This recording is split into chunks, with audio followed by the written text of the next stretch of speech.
फूल ढूंढ रहे थे लेकिन कांटे हाथ में आ गए।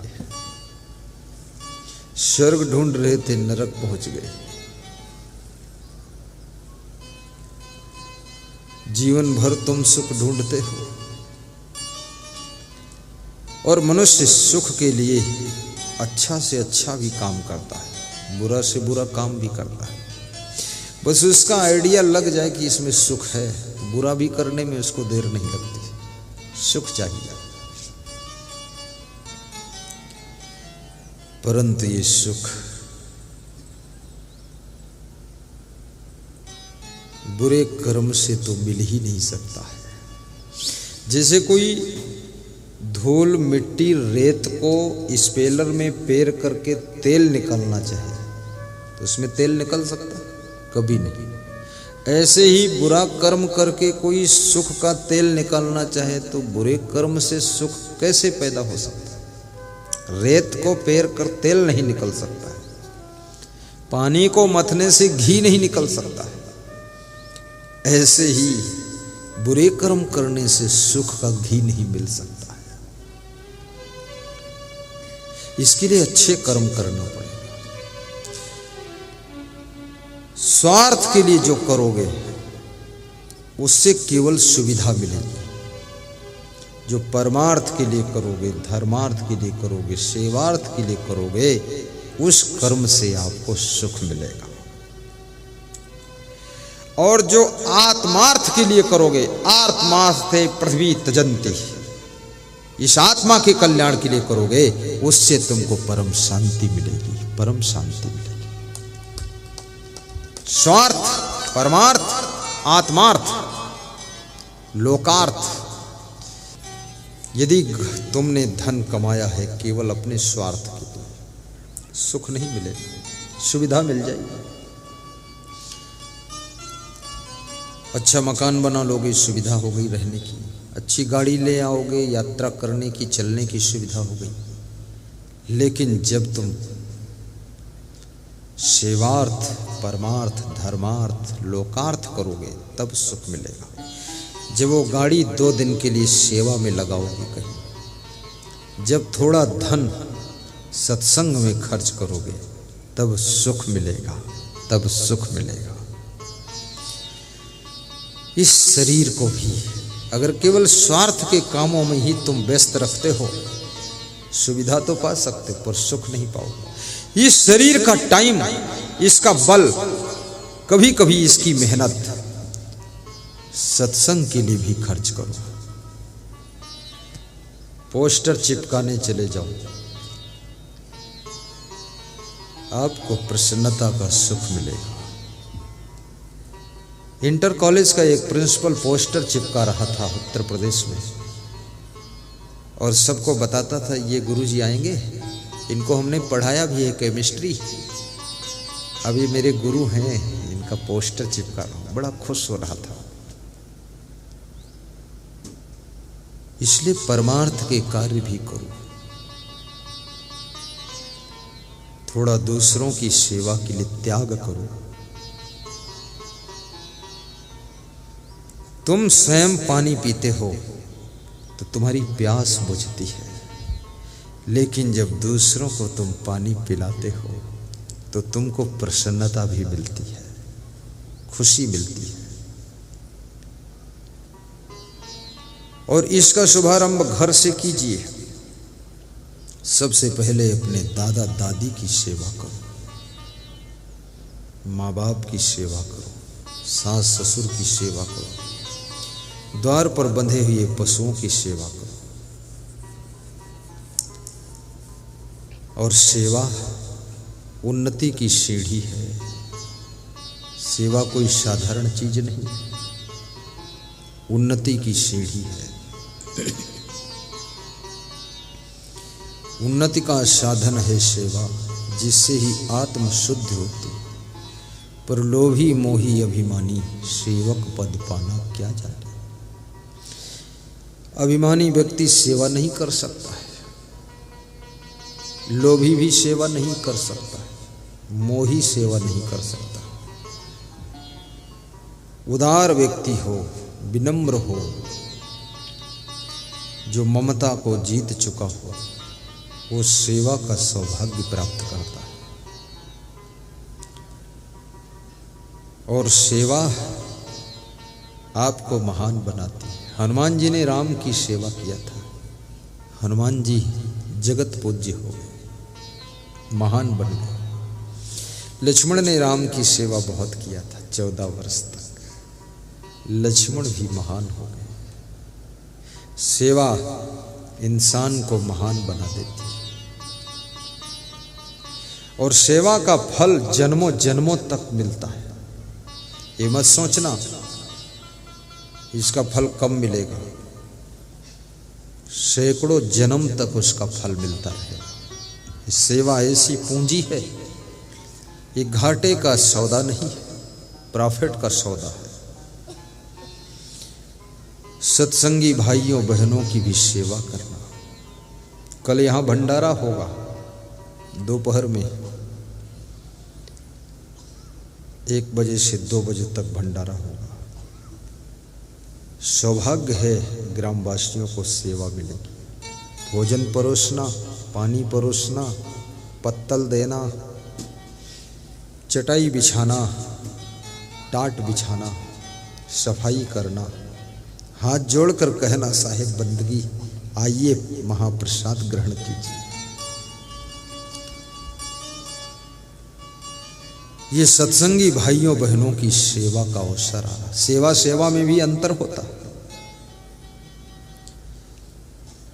आप गधे की सेवा करोगे, अंत में 2 लात मार देगा। गाय की सेवा करोगे 2 किलो दूध दे देगी। गुरु की सेवा करोगे ज्ञान दे देगा। संत की सेवा करोगे संस्कार दे देगा। माता पिता की सेवा करोगे आशीर्वाद दे देंगे। और सत्संगी भाइयों बहनों की सेवा करोगे जन्म जन्म के पाप ताप संताप श्राप सब कट जाएंगे, जीवन धन्य हो जाएगा। इसलिए इनकी सेवा करना चाहिए। अभी कोटा राजस्थान में 15 दिसंबर को भंडारा हुआ नहीं, मैंने कर दिया लास्ट दिन। तो दाल बाटी का भंडारा रखा गया। तो एक भक्त बोला 6 किलो घी दूंगा, मैंने कहा दे देना। फिर वो 25 लीटर दूध भी लाया, खीर भी बन गई। 1,500-2 हजार लोग इकट्ठे हुए। तो पता नहीं उस दिन कैसे मेरे ताकत आ गई, मैं ही अकेले सबको बाटी बांट दिया। 1,000-1,500 हजार लोगों को अकेले परोस दिया। न कमर में दर्द हुई न कुछ हुआ। इरादा था कि 2-4 लोगों को दूंगा बाटी, बस फिर दूसरे लोग परोसेंगे। पर परोसने लगे तो सब ऐसे हमारी ओर देखने लगे कि हमको भी गुरुजी के हाथों से मिल जाए। तो फिर देते चले गए। तो 1,000 लोगों को अकेले ही सबको दे दिया। तो मैं सोचा आज पहली बहुत दिन के बाद परोसा हूँ, थका नहीं, क्या बात है। वो सबकी दुआएं मिल रही थी, शक्ति मिल रही थी। अभी इसी 15 दिसंबर को और उसी दिन से कार्यक्रम प्रारंभ हुआ सबकी दुआओं से। मुझे भोजन परोसने में भी बहुत अच्छा लगता है, पानी पिलाने में भी अच्छा लगता है। हम बहुत सेवा कर चुके हैं, सभी सेवा कर चुके हैं। हम जमीनी स्तर के संत हैं।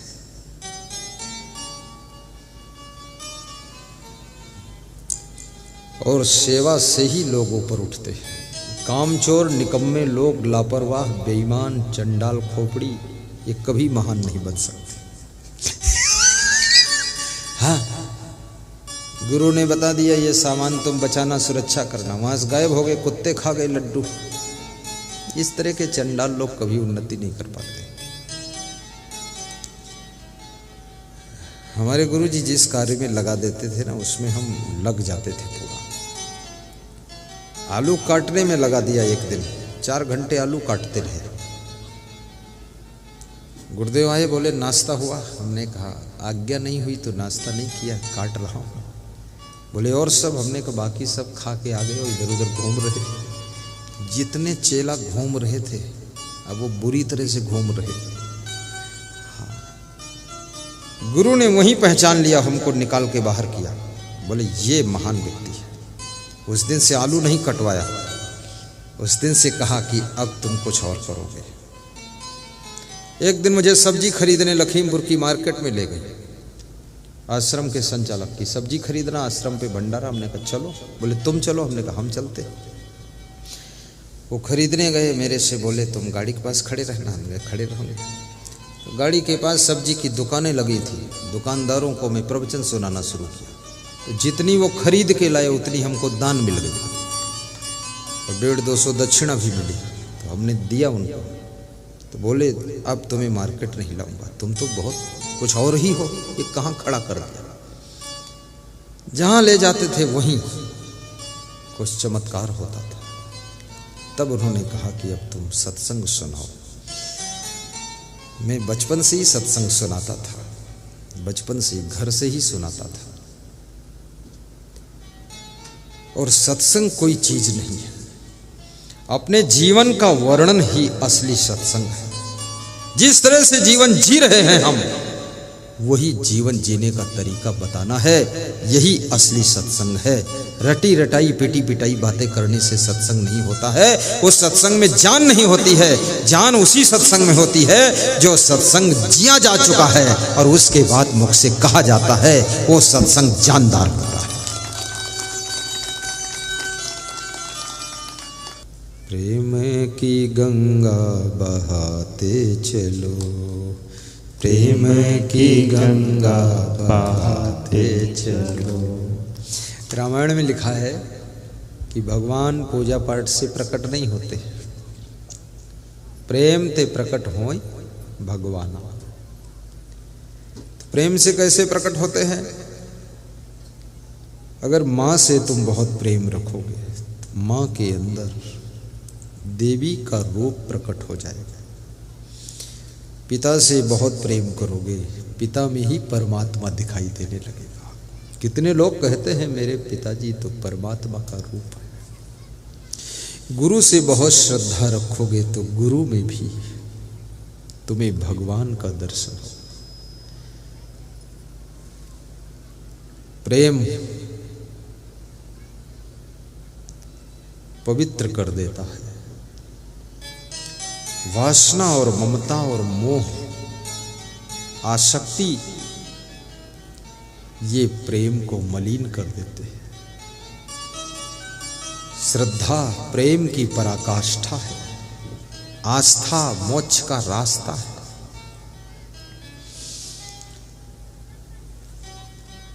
जीवन में गुरु भी बनाना है, बहुत सुख मिलेगा।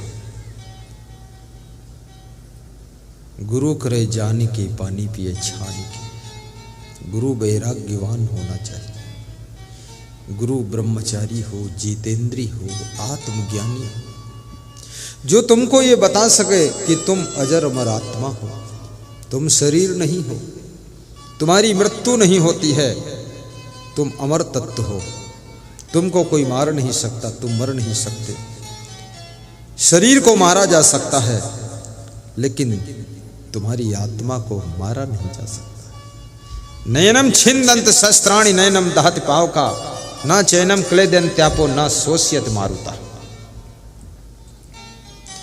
श्री कृष्ण अर्जुन को समझाते हैं कि शस्त्र से छेदन नहीं किया जा सकता है जिसको, हवा से सुखाया नहीं जा सकता है जिसको, जल से भिगोया नहीं जा सकता है जिसको, अग्नि से जलाया नहीं जा सकता है जिसको, उस तत्व का नाम आत्मा है और वो अजर है, अमर है, अविनाशी है और वही तत्व तुम स्वयं हो। ये कृष्ण ने अर्जुन को आत्मबोध दिया है।